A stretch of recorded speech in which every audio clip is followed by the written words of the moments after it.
আসসালামু আলাইকুম বন্ধুরা, ওয়েলকাম টু সাবরিনাস ব্লগ। রান্না করব মজাদার ও লোভনীয় চাপা শুটকি ভুনা। যদি কখনো আপনার মুখে রুচি হারিয়ে যায়, কিছুই খেতে না পারেন এবং আপনি যদি হন শুটকি লাভার, তাহলে কথা দিচ্ছি এই রেসিপি আপনার মুখে রুচি ফিরিয়ে আনতে বাধ্য করবে। চাপা শুটকি ভুনা করার জন্য আমি নিয়েছি কয়েকটি চাপা শুটকি। শুটকিগুলো আমি গরম পানি দিয়ে খুব ভালো করে পরিষ্কার করে ধুয়ে নিয়েছি পেঁয়াজ, রসুন, শুকনা মরিচ, আদা আর নিয়েছি টমেটো।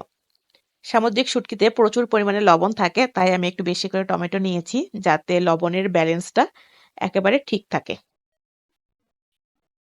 এখন আমি সবগুলো উপকরণ ব্লেন্ডারে ব্লেন্ড করে নিব।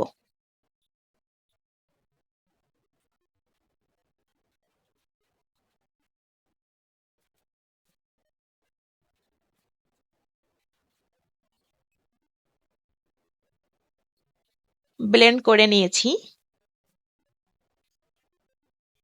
এবার আমি রান্নাটা করে নিব। রান্না করার জন্য প্যানে দিয়ে দিব পরিমাণ মতো সাদা তেল। গরম তেলে দিয়ে দিব ব্লেন্ড করে রাখা সবগুলো উপকরণ। দিয়ে দিব পরিমাণ মতো হলুদ, জিরার গুঁড়ো আর ধনের গুঁড়ো।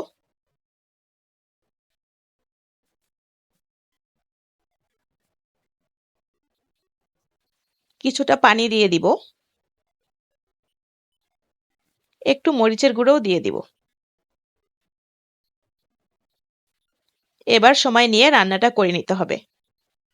চাপা শুটকি ভুনা খুবই সহজ। সবগুলো উপকরণ একসাথে ব্লেন্ডারে ব্লেন্ড করে তারপরে তেলের উপরে রান্না করে নিলেই কিন্তু এটা রেডি হয়ে যায়।